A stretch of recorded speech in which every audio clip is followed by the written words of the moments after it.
Welcome back. Global warming seems to be the major concern of the nations around the world. We at Goa 365 have a special report on truth behind these two words, global warming. Valesa Quadrus with cameraman Anil have a report. Southern weather changes, higher temperatures, off-season thunder showers, melting of snow on highest peaks are indication of the two words that have come to the spotlight in the past decade, global warming, or at least we are made to believe so. It is being discussed at lengths and breadths by leading publications. How far is this true?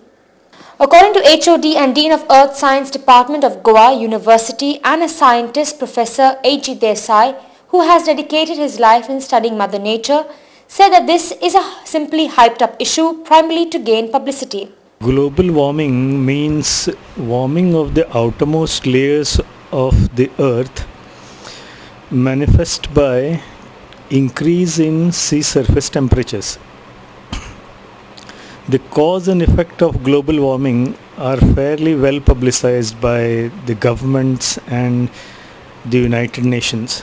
According to Professor Desai, global warming became a huge debate when three scientists, Manbredi and Hughes, wrote a paper on nature using proxy temperature data based on ice, growth of trees, etc.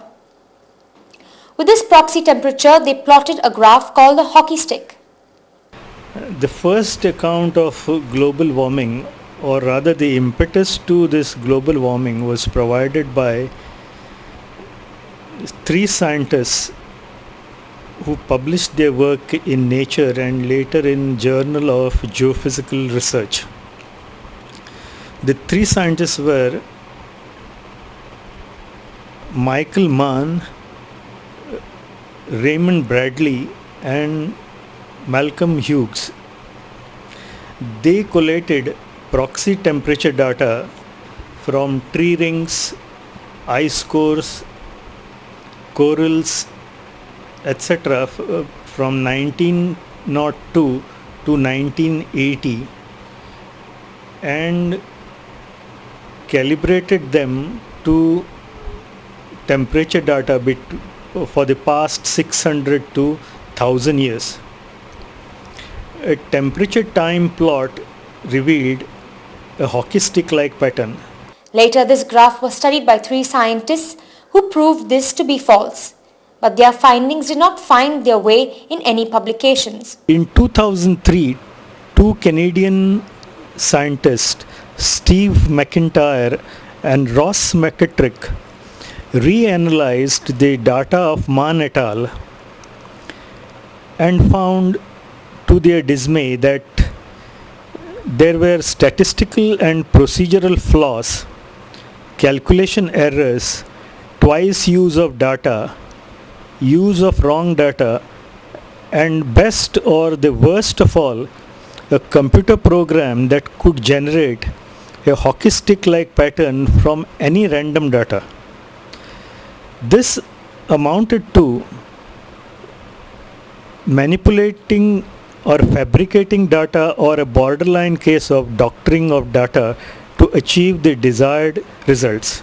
According to the information provided to our channel by Meteorologist Department of Goa, the hottest day in the year 1991 was 31st January 1991 with a temperature of 36.2, while the hottest day in the year 2005 was 15th March 2005 with a temperature of 38.7, clearly indicating a steep increase in temperature.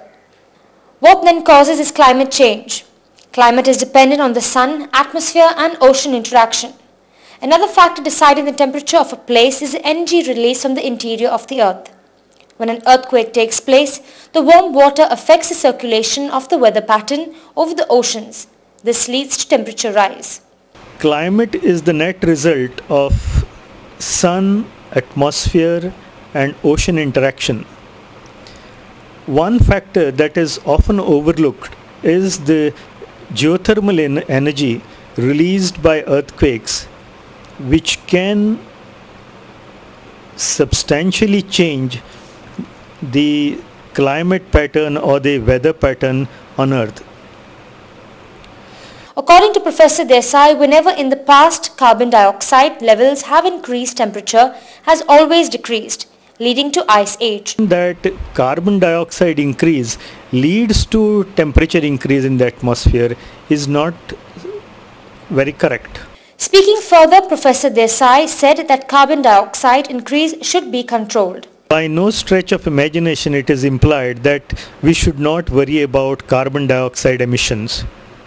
They are harmful to our planet and should be controlled to the extent possible by one and all.